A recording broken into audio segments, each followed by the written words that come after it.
Gue mau lihat rumah Sidul yang dulu sekarang kayak apa sih. Nah, kita ajak-ajak keliling ke kampung.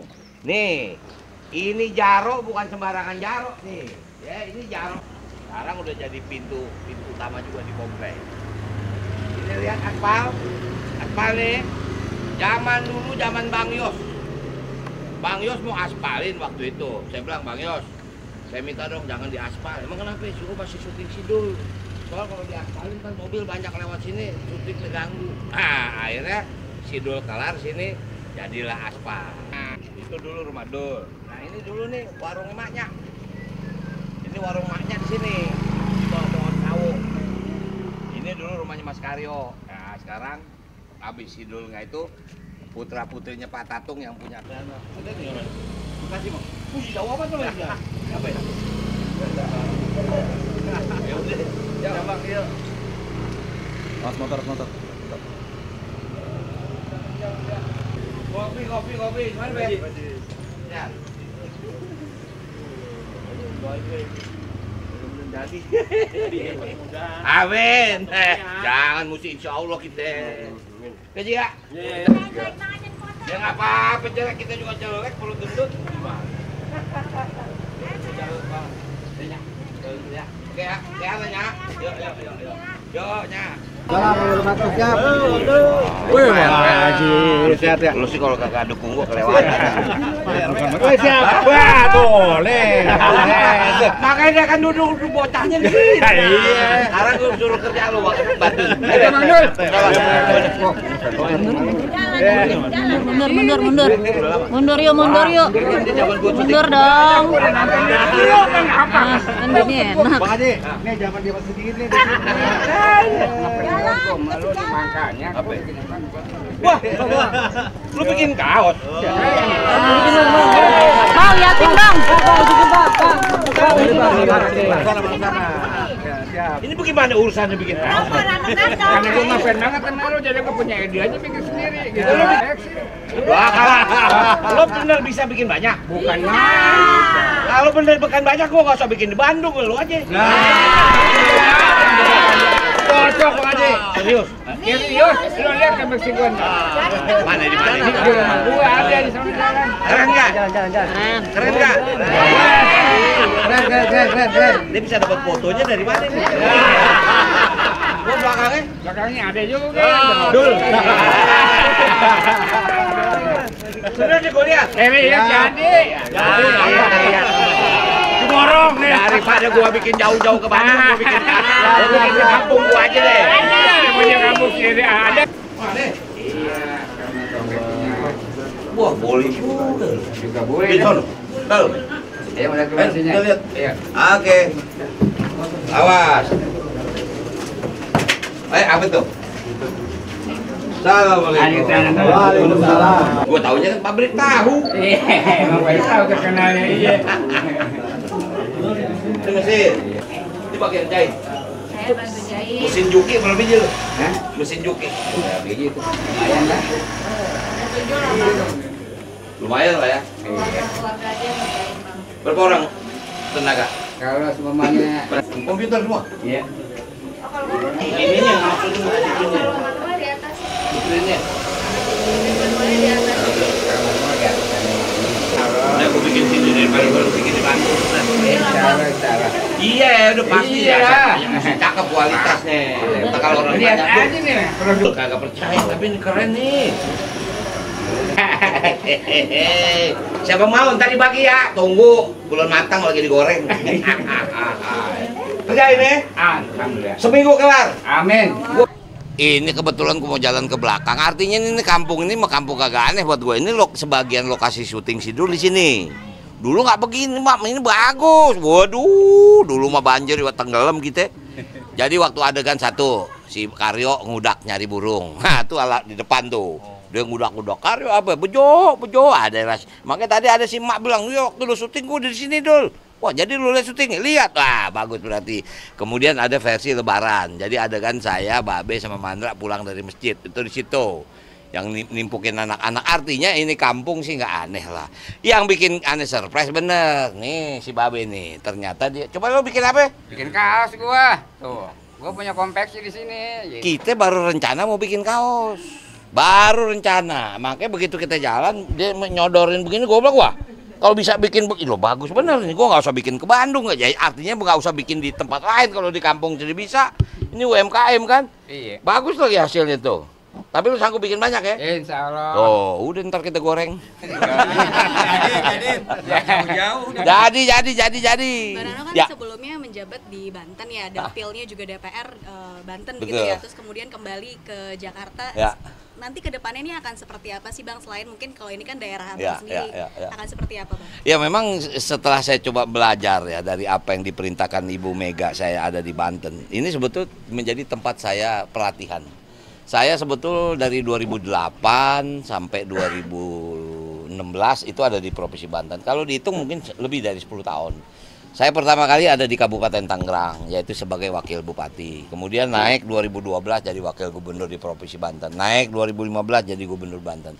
Ternyata itu jadi pelatihan kalau satu saat saya harus di Jakarta. Gitu kan. Nah itulah sebetulnya impian Babe. Sekali-kali gue lihat lo mau jadi gubernur. Jadi gubernur udah, walaupun memang baru di Banten. Nah sekarang ternyata tugasnya jadi wakil gubernur. Nah artinya saya sama Mas Pramono itu bukan bagi tugas. Mas Pram itu memang seorang konseptor. Ya jadi kemarin waktu saya ketemu sama Mas Pram malam setelah saya pagi diperintahkan Ibu Ketua Umum menjadi wakil, saya ketemu dia. Mas Pram juga bilang, "Dul, kerja gue di meja, kerja lo di lapangan." Itulah karena mungkin Mas Pram tahu saya ada di mana.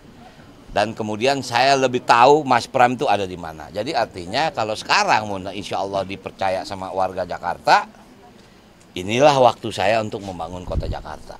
Dan mudah-mudahan yakin saya akan jauh lebih baik. Oke, jadi artinya kalau terpilih nanti Mas Pram lebih ke apa?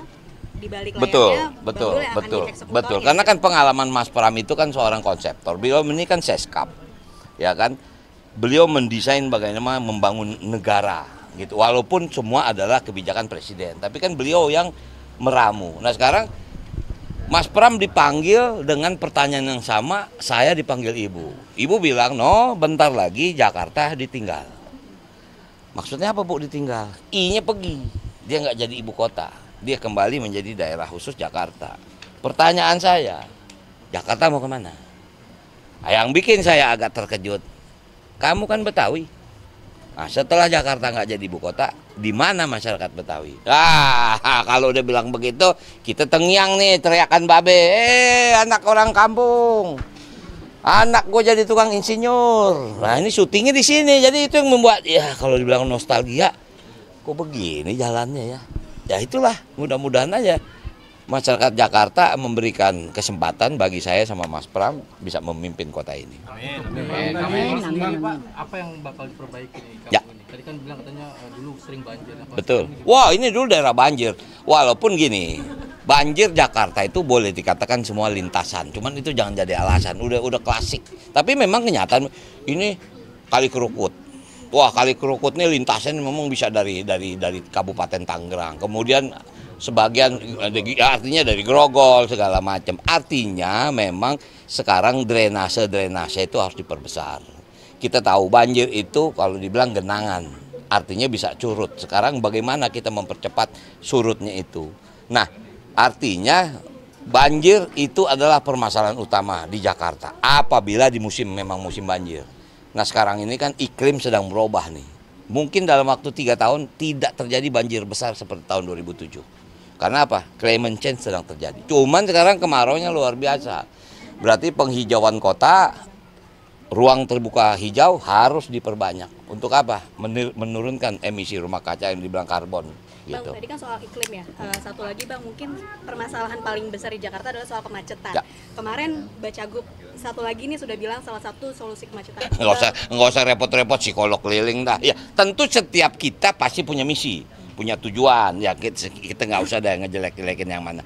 Artinya begini, Jakarta ini unik. Siang 14 juta, malam 9 juta. Kenapa saya bilang 9 juta malam?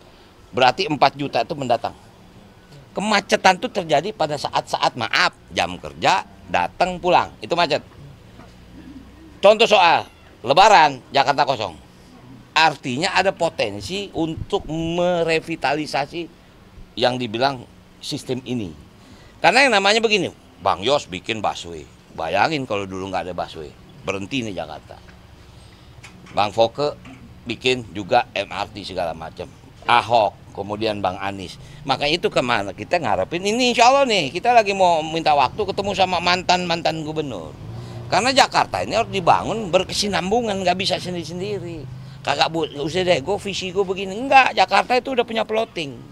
Apalagi sekarang anggaran APBD DKI sudah diketok, disetujui oleh DPRD. Anggaran 2024-2025, programnya ini. Nggak bisa nih gubernur baru, wakil gubernur baru kerja yang lain. Ini dulu yang mesti dikerjain. Visi misi kita nanti kita usulkan di perubahan. Pasti terjadi di 2025-2020. Apa sekarang permasalahan? Oke, pemerintah itu bukan berarti gampang, tapi tugas utama cuma dua. Yang satu urusan wajib, yang kedua urusan pilihan. Wajib itu apa? Dasar kesehatan, pendidikan, lingkungan, perhubungan. Nah ini kita jabarin. Pendidikan apa nih? PPDB setiap tahun masalah. Walaupun Jakarta nggak seperti Banten. Jakarta tidak serumit dengan Jakarta daerah yang lain. Karena apa? Secara infrastruktur, Jakarta sudah tertunjang. Cuman bukan berarti nggak ada masalah. Itulah makanya kenapa PPDB itu diciptakan. Karena misalnya begini, jumlah lulusan SD anak-anak 18.000. Dia pindah ke SMP. Nah SMP tuh cuma bisa nampung 8.000. Yang 10.000 dilarin ke swasta. Nah inilah makanya dibikin sistem. Yang dibilang afirmasi, prestasi, kemudian zonasi. Karena apa untinya? Bangunan sekolahnya kurang. Berarti harus apa? Perbanyak sekolah. Gitu. Jadi dalam waktu dekat Bang Dul bakal ketemu dengan mantan-mantan. Insya Allah hari ini saya dijadwalkan untuk ketemu, tapi belum tahu jam berapa. Nah, yang pasti akan kita susun Bang Yos, kemudian Bang Foke, kemudian Ahok, kemudian juga ke Bang Anies. Itu memang menjadi jadwal. Karena ya itulah, maaf mungkin kalau beliau dengan Mas Pramono jauh lebih kenal daripada dengan saya, karena dari sudut pemerintahan kan. Nanti itu yang sedang kita jalin. Realita sekarang Bang Anies juga paham, dia sudah tidak bisa ikut lagi. Ya buat apa juga bertahan-tahan, yuk kita bangun rame-rame. Karena insya Allah ntar kita kelar, barangkali ada jodoh tempat lain Bang Anies jadi yang lebih tinggi, mana kita tahu. Yang penting mengkiranya Bang mau kemana sih waktu kemarin, kenapa Bang bikin begini? Kenapa sih bikin jazz, kenapa sih bikin ini? Begitu loh, nah itulah Jakarta harus begitu, udah nggak waktunya lagi kita berantem, kita ribut, udah kalau nggak ini makin berat nih, ekonomi dunia terasa, ya kan, perang Rusia Ukraina nggak kelar-kelar, Israel makin bandel, ini efeknya ke kita, pasti ekonomi kita akan terganggu, minyak aja udah mulai, harga bensin meningkat, nah udahlah, sekarang bagaimana menghadapi itu kita harus hadapi sama-sama, mungkin itu. Berarti untuk jadi tim di Pilgub Banten Bapak kan pernah kalah. Nah. Lantas apa sih pelajaran yang bisa dipetik? Wah banyak. Implementasikan di pilkada sekarang. Banyak. Kalahan pertama saya ingin minta maaf. Enggak kita curiga. Enggak. Wallah aneh enggak curiga. Banten tuh 8 kabupaten kota. Saya menang 6 kabupaten kota.